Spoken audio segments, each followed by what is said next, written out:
Well, highly unfortunate news that is now coming in. Pope Francis is no more. He has passed away.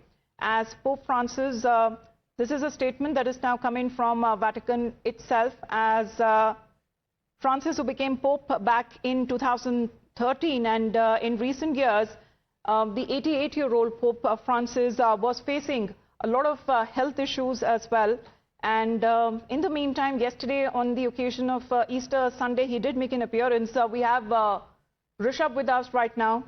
Rishabh, the official announcement coming in from Vatican.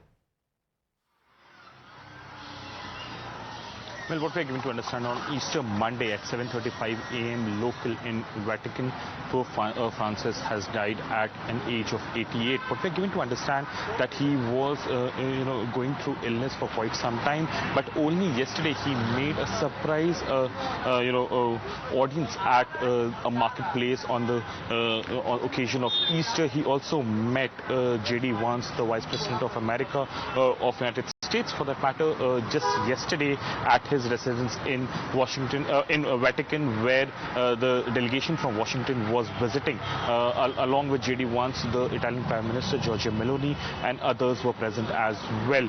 But this morning, the Vatican has now officially announced that Pope Francis has died at 88. He was born in 1936 and he was undergoing treatment for a lot of age-related issues for quite some time. And this morning, it has been made official that on Easter Monday, Pope Francis has died.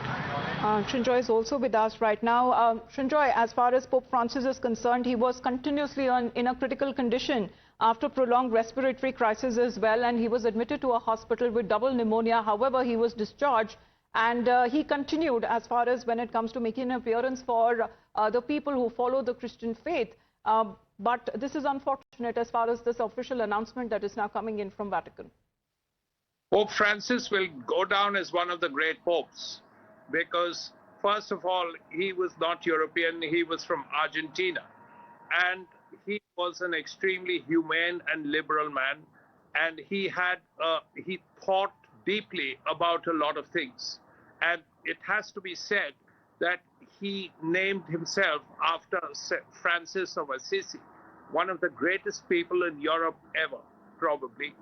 Also, his love for the environment was enormous, and he repeatedly spoke about saving the environment, fighting climate change, fighting global warming.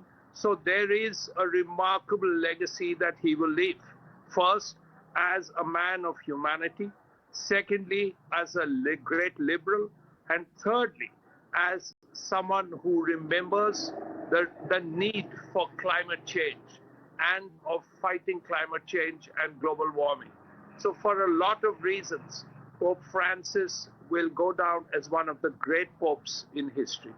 Absolutely. And, what I'm reading through as far as Pope Francis is concerned and his legacy that he leaves behind, he was the first pope from South America. His papacy that was marked with championing of those escaping war and hunger, as well those in poverty, earning him the moniker, Shinjoy, that he was often called as People's Pope. Yes, as I said, he was a very liberal pope, and he did not restrict himself merely to religious issues. He looked at hunger, he looked at the problems poverty created, and he looked at climate change.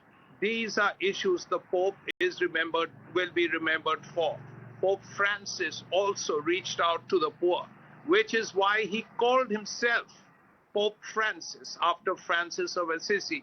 And a small aside, he was a great lover of football. So the world will miss him.